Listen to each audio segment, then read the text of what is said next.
As-tu déjà eu l'impression que ta voix ne comptait plus dans ta relation? Imagine que ton partenaire prenne des décisions qui concernent tous les deux, sans même te consulter. C'est exactement ce qu'a vécu Lisa. Son mari décidait de tout, les vacances, les finances, même les petites choses du quotidien. Et Lisa, elle se sentait plus spectatrice que partenaire. Mais que se passe-t-il réellement lorsqu'une relation devient aussi déséquilibrée? Et surtout, comment briser cette dynamique? Aujourd'hui, nous allons explorer cette question et révéler les conséquences cachées de ces habitudes. Reste avec nous. Cela pourrait changer ta vision des relations pour toujours. Premier point. Pourquoi les hommes dans une relation ne devraient pas décider seuls? Perspective psychologique. T'es-tu déjà demandé pourquoi les tensions surgissent souvent dans une relation lorsque les décisions sont prises de manière unilatérale? Peut-être as-tu déjà vécu une situation où ton partenaire a pris une décision importante sans consulter ton avis. Ce sentiment d'être mis de côté peut non seulement être frustrant, mais aussi créer de profondes fissures dans la relation. La psychologie montre que le fait de ne pas être écouté peut, sur le long terme, conduire à de l'insécurité et à de l'éloignement. Imagine combien les choses seraient différentes si les deux partenaires avaient le sentiment d'être également impliqués dans les décisions. Des études révèlent que les couples qui prennent des décisions ensemble développent des liens émotionnels plus forts et résolvent plus rapidement leurs conflits. La clé réside dans une communication ouverte et respectueuse. Mais pourquoi certains hommes ont-ils du mal à inclure leur partenaire dans le processus décisionnel? Une des raisons principales est le besoin de contrôle. Les hommes qui ont appris dans leur enfance que la force et l'indépendance sont essentielles peuvent se sentir vulnérables lorsqu'ils doivent partager ce contrôle. Pourtant, dans une relation, il ne s'agit pas de pouvoir, mais de partenariat. La capacité à prendre des décisions conjointes est un signe de force, pas de faiblesse. Un autre aspect est la peur des désaccords. Beaucoup d'hommes craignent que les discussions ne mènent à des conflits et évitent donc le dialogue. Pourtant, c'est tout le contraire. Prendre des décisions ensemble instaure un sentiment de confiance et de solidarité. Les conflits sont une partie naturelle de toute relation et la manière dont on les gère détermine la qualité du partenariat. Prenons un exemple. Pierre prenait toujours seul les décisions concernant leur destination de vacances. Sa femme Anne se sentait ignorée et s'éloignait émotionnellement. Ce n'est que lorsque Pierre a commencé à impliquer Anne dans la planification qu'il a remarqué à quel point leur relation s'en trouvait enrichie. Ils se sentaient comme une équipe et profitaient beaucoup plus de leur temps ensemble. Cependant, cela ne signifie pas que chaque décision doit être prise ensemble dans les moindres détails. Il s'agit de trouver un équilibre et de tenir compte des besoins des deux partenaires. De petits gestes, comme demander l'avis de l'autre, peuvent faire une énorme différence. As-tu vécu des expériences similaires? Te sens-tu parfois exclu des décisions de ton partenaire? Ou es-tu peut-être celui ou celle qui décide souvent seul? Partage ton avis dans les commentaires, nous avons hâte de te lire. Deuxième point. Les dangers cachés des décisions unilatérales dans le couple. Cela peut sembler inoffensif au premier abord lorsqu'un partenaire prend la plupart des décisions seul. Mais t'es-tu déjà demandé quels dégâts invisibles cela peut causer? Prendre des décisions unilatérales envoie souvent inconsciemment un message au partenaire que son avis n'est pas apprécié. Ce sentiment de dévalorisation peut agir comme un poison lent et éroder progressivement la relation. Lorsque l'un des partenaires assume constamment le contrôle, une dynamique d'inégalité se crée. Le décideur se sent peut-être puissant, tandis que l'autre partenaire a de plus en plus le sentiment de ne pas avoir de rôle significatif dans la relation. Cette inégalité conduit souvent à un retrait émotionnel, parfois même physique, du partenaire délaissé. Des études montrent que ces schémas mènent souvent à des ruptures de communication difficiles à réparer. Pourquoi cela arrive-t-il si fréquemment? Beaucoup pensent qu'en prenant des décisions seuls, ils gagnent du temps et économisent de l'énergie. Pourtant, le prix à payer est élevé. Prenons l'exemple de Lisa et Marc. Marc prenait toutes les décisions financières de leur ménage. Ce qui semblait d'abord être une question de praticité a finalement conduit Lisa à perdre confiance en leur relation. Les dangers cachés ne se limitent pas à une distance émotionnelle. Une autre conséquence est la frustration croissante du partenaire délaissé, qui se manifeste souvent de manière inattendue. Les disputes soudaines, apparemment sans raison, sont souvent un signe de sentiments non résolus. Prendre des décisions ensemble peut prévenir ces tensions dès le départ. Bien sûr, certains couples choisissent délibérément de confier les principales décisions à un partenaire. Mais même dans ces cas, il est essentiel de vérifier régulièrement si cet accord fonctionne toujours pour les deux. La communication est la clé pour éviter les conflits latents. As-tu déjà vécu l'impact des décisions unilatérales dans une relation? Penses-tu que ce type de dynamique peut être durable sur le long terme? Partage ton expérience dans les commentaires. Ton témoignage pourrait inspirer d'autres. Troisième point, un équilibre dans le couple. Pourquoi les décisions communes sont si importantes? Une relation repose sur la confiance, le respect et une compréhension mutuelle. Mais jusqu'à quel point une relation peut-elle vraiment être solide si une seule personne prend les rênes? Prendre des décisions communes ne crée pas seulement un équilibre dans le couple, mais renforce également le sentiment d'appartenance. Mais pourquoi est-ce si essentiel? Imagine que tu sois face à une décision importante, comme l'achat d'une maison, et que ton partenaire prenne la décision seul. Tu te sentirais probablement exclu, voire en colère ou déçu. De telles situations ne sont pas rares et mènent souvent à un fossé grandissant entre les partenaires. À l'inverse, prendre des décisions ensemble envoie un message clair. Ton opinion compte et nous formons une équipe. Les études psychologiques montrent que les couples qui prennent leurs décisions conjointement ressentent une plus grande satisfaction dans leur relation.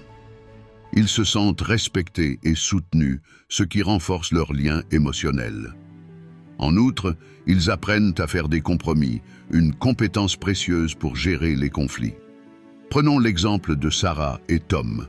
Au début, Sarah pensait que Tom devait prendre toutes les décisions financières seule, mais elle s'est vite rendue compte qu'elle se sentait de moins en moins impliquée. Lorsqu'ils ont commencé à prendre des décisions ensemble, ils ont remarqué à quel point cela enrichissait leur relation. Mais pourquoi est-il parfois si difficile de prendre des décisions ensemble? Souvent, c'est la peur que les compromis limitent nos propres souhaits. Pourtant, ce sont justement ces compromis qui renforcent une relation. Ils montrent que chaque partenaire est prêt à respecter et à considérer l'autre. Ressens-tu parfois un déséquilibre dans la prise de décision dans ton couple? Ou bien as-tu peut-être déjà vécu des situations où les décisions communes ont renforcé votre relation? Partage ton expérience dans les commentaires. Ton point de vue pourrait être précieux pour d'autres. Quatrième point. Quand les hommes prennent le contrôle, les impacts sur la relation. Cela peut sembler anodin quand un homme prend le contrôle dans une relation. Après tout, il veut souvent bien faire, non? Mais que se passe-t-il vraiment lorsque qu'un partenaire revendique le contrôle exclusif? La vérité est que cette dynamique peut causer plus de dommages qu'on ne le pense. Une relation où une seule personne prend les décisions perd rapidement son équilibre. Le partenaire qui est mis à l'écart se sent souvent dévalorisé et commence à se retirer émotionnellement. Cela peut à terme affecter la confiance et l'intimité dans le couple. Prenons l'exemple de Julia et Max. Max pensait devoir prendre toutes les décisions importantes pour protéger Julia. Pourtant, Julia avait l'impression d'être spectatrice de sa propre vie. Ce n'est que lorsque Max a commencé à inclure Julia dans ses décisions qu'ils ont pu retrouver une dynamique saine et équilibrée. Pourquoi est-ce que c'est si difficile pour certains hommes de partager le contrôle? Cela vient souvent de rôles traditionnels qui enseignent que les hommes doivent porter la responsabilité principale. Mais cette manière de penser, bien que compréhensible dans certains contextes, est dépassée et peut nuire à la relation. Une relation ne devrait pas être un champ de bataille pour le pouvoir, mais un lieu de coopération et de respect mutuel. As-tu déjà vu comment un comportement de contrôle peut affecter une relation? Ou as-tu toi-même réalisé que tu avais tendance à trop prendre de contrôle dans ton couple? Partage tes réflexions et expériences dans les commentaires. Tu pourrais aider d'autres personnes à trouver de nouvelles perspectives dans leur relation. 5e point, la vérité sur les monopoles décisionnels dans le mariage et leurs conséquences. Les monopoles décisionnels dans un mariage peuvent sembler se développer discrètement, mais leurs effets à long terme sont souvent bien plus profonds qu'on ne le pense. Que se passe-t-il lorsqu'une seule personne prend toutes les décisions? La relation perd son équilibre et le sentiment de partenariat s'efface peu à peu. Un schéma fréquent est que le partenaire décideur pense gagner du temps ou éviter les conflits en réglant tout seul les choses. Cependant, cette approche crée souvent frustration et insatisfaction chez l'autre partenaire. Celui-ci se sent exclu, ce qui fragilise la confiance et la connexion émotionnelle. Le résultat, des malentendus, une distance grandissante et une tension sous-jacente difficile à résoudre. Prenons l'exemple d'Anna et David. David prenait toutes les décisions concernant les finances du foyer. Au début, Anna pensait que cela reflétait sa responsabilité et son dévouement. Mais avec le temps, elle s'est sentie invisible dans leur relation. Quand elle a finalement exprimé ses sentiments, David a réalisé que ses intentions, bien que bonnes, avaient des conséquences négatives inattendues. La clé pour éviter ces problèmes réside dans la prise de conscience de cette dynamique. Il ne s'agit pas de tout décider à deux dans les moindres détails, mais de collaborer sur les décisions importantes. Cela renforce non seulement la relation, mais donne à chaque partenaire le sentiment d'être apprécié et respecté. Des recherches de l'Université de Berkeley montrent que les couples qui prennent des décisions conjointes rapportent moins de conflits et une plus grande satisfaction dans leur relation. Cela prouve que le véritable partenariat repose sur la collaboration et non sur la domination. As-tu déjà constaté les effets des monopoles décisionnels dans une relation? Crois-tu que partager les responsabilités peut rendre une relation plus forte? Fais-nous part de ton expérience dans les commentaires. Ton témoignage pourrait inspirer d'autres personnes. 6e point. Ensemble ou seul? Comment les décisions peuvent renforcer ou détruire un mariage? Prendre des décisions dans un mariage peut sembler banal, mais c'est souvent la clé d'une relation solide ou fragile. La différence entre nous décidons et je décide peut avoir des conséquences profondes. Mais pourquoi est-ce le cas? Imagine que ton partenaire prenne seul une décision qui affecte votre vie commune, sans te consulter. Tu te sentirais probablement exclu et te demanderais si ton avis compte vraiment.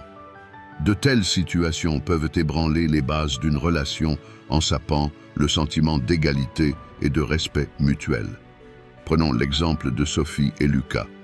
Lucas a décidé seul de déménager dans une autre ville pour une opportunité professionnelle sans consulter Sophie. Elle a été choquée que son opinion n'ait pas été prise en compte et s'est sentie trahie. Ce n'est que lorsque Lucas a commencé à inclure Sophie dans ses décisions qu'ils ont pu restaurer leur relation. Comment prendre des décisions ensemble sans tomber dans les désaccords? Le premier pas est d'avoir des conversations ouvertes et d'écouter les besoins de chacun. Trouver des compromis où personne ne se sent lésé est essentiel. Souvent, comprendre la perspective de l'autre suffit à trouver une solution satisfaisante pour les deux. Des études montrent que les relations où les deux partenaires participent aux décisions importantes sont non seulement plus heureuses, mais aussi plus stables. Cela s'explique par le fait que chacun se sent écouté et respecté, ce qui renforce la confiance et la communication. Et toi, comment cela se passe dans ta relation? Les décisions sont-elles prises à deux ou y a-t-il parfois un déséquilibre? Partage ton expérience dans les commentaires. Cela pourrait ouvrir la porte à des discussions enrichissantes pour d'autres. 7e point. Pourquoi les décisions unilatérales peuvent nuire à un mariage à long terme? Les décisions unilatérales peuvent sembler pratiques au premier abord. Elles évitent les discussions et permettent d'agir rapidement. Mais que se passe-t-il si cette habitude devient une norme? Les relations souffrent silencieusement, souvent sans que les partenaires s'en rendent compte. Pourquoi est-ce si dangereux? Un mariage repose sur la confiance et le respect mutuel. Lorsque l'un des partenaires prend seul les décisions, un déséquilibre de pouvoir s'installe. Le partenaire mis de côté se sent non seulement exclu, mais perd également le sentiment d'être une partie essentielle du couple. Avec le temps, cela crée des déceptions et une distance émotionnelle. Un exemple concret. Tobias décidait seul de toutes les dépenses ménagères, pensant ainsi soulager sa femme Mia. Pourtant, Mia se sentait ignorée et s'est progressivement repliée sur elle-même. Ce n'est qu'après que Tobias ait commencé à impliquer Mia dans ses décisions que leur relation a pu retrouver son équilibre. Une autre conséquence des décisions unilatérales est qu'elles génèrent de la méfiance à long terme. Le partenaire exclu peut commencer à douter de son importance dans la relation. Cette insécurité affecte la communication et amplifie les conflits. Pourtant, des décisions prises en commun peuvent prévenir ces tensions avant même qu'elles n'apparaissent. Pour éviter ce cercle vicieux, il est essentiel de s'efforcer de voir les choses du point de vue de son partenaire. Demandez « Comment mon partenaire percevrait-il cette décision ?» peut aider à rompre les schémas égocentriques. Les petits efforts pour inclure l'autre peuvent faire une grande différence. Les couples qui évitent les décisions unilatérales rapportent souvent un lien plus profond et une satisfaction accrue dans leur relation. Ils comprennent que le mariage n'est pas une scène pour des jeux de pouvoir, mais un espace pour une collaboration harmonieuse. Et toi, as-tu déjà vécu les conséquences des décisions unilatérales dans une relation? Penses-tu que ces schémas peuvent être surmontés? Partage ton avis dans les commentaires. Ton expérience pourrait inspirer d'autres à améliorer leur relation. 8e point. L'art de décider ensemble. Les secrets des couples heureux. Qu'est-ce qui rend les couples heureux? Est-ce que l'amour, la confiance ou peut-être une bonne communication? Un aspect souvent sous-estimé est l'art de prendre des décisions ensemble. Mais comment faire en sorte que chaque partenaire se sente entendu et respecté dans ce processus? Les couples heureux ont une compétence particulière. Ils considèrent les décisions non pas comme un conflit potentiel, mais comme une opportunité de renforcer leur relation. Ils prennent le temps de s'écouter et de comprendre les besoins de l'autre. Ce processus peut parfois être long, mais il crée un profond sentiment d'unité. Un exemple. Laura et Félix avaient souvent des désaccords sur leurs vacances. Félix préférait les aventures, tandis que Laura recherchait la détente. Plutôt que de se disputer, ils ont décidé de trouver un compromis qui combinait les deux. Cette expérience a non seulement enrichi leur relation, mais leur a aussi montré l'importance des décisions conjointes. Pourquoi cela fonctionne-t-il si bien? Lorsque les deux partenaires se sentent impliqués dans les décisions, ils perçoivent que leur relation comme plus égalitaire. Chacun sait que son avis compte, ce qui renforce la confiance et améliore la communication. Il ne s'agit pas d'être toujours d'accord, mais de trouver des solutions qui conviennent aux deux. Bien sûr, cela peut être difficile. Il faut parfois mettre son propre point de vue de côté pour tenir compte de celui de l'autre. Mais c'est précisément ce qui fait la force d'un couple, la volonté de s'ajuster et de trouver ensemble des solutions. Et toi, que penses-tu être le secret des couples heureux? Crois-tu que prendre des décisions ensemble est essentiel pour renforcer une relation? Partage ton avis dans les commentaires. Peut-être inspireras-tu d'autres à explorer de nouvelles façons d'interagir dans leur couple. 9e point. Comment les décisions égoïstes menacent l'harmonie dans un mariage? Les décisions égoïstes dans un mariage sont souvent un ennemi invisible. Elles s'infiltrent discrètement et commencent à éroder l'harmonie et la confiance entre les partenaires. Mais pourquoi sont-elles si dangereuses et comment peut-on les éviter? Imagine qu'un partenaire prenne des décisions uniquement en fonction de ses propres besoins, sans tenir compte de ceux de l'autre.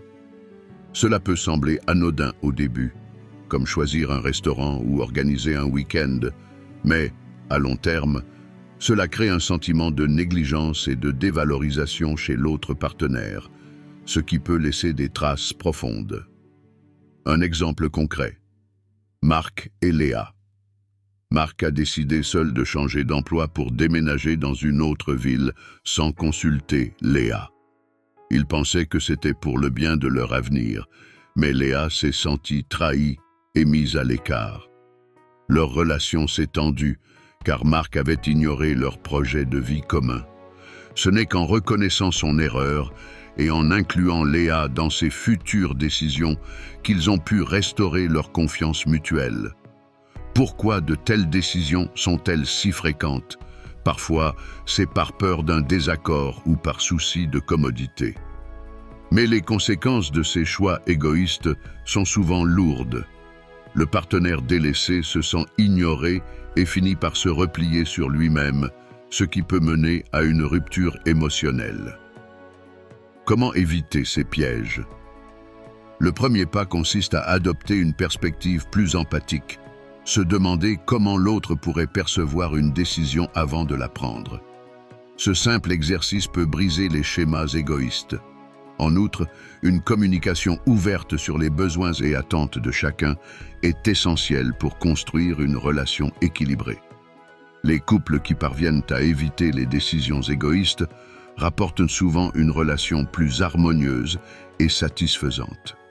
Ils comprennent que le mariage est un partenariat basé sur le respect mutuel et la collaboration, et non une compétition pour le contrôle. Et toi, as-tu déjà vu l'impact des décisions égoïstes dans une relation? Penses-tu que ce comportement peut être changé? Partage ton expérience et tes idées dans les commentaires.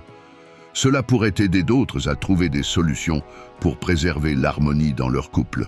Et voilà, c'est tout pour aujourd'hui. Avant de terminer, j'aimerais te poser une question. Penses-tu que prendre des décisions ensemble est la base d'une relation heureuse? Ou crois-tu qu'il est parfois mieux qu'une seule personne prenne les responsabilités? Partage ton avis dans les commentaires. Je suis curieuse de lire ton point de vue.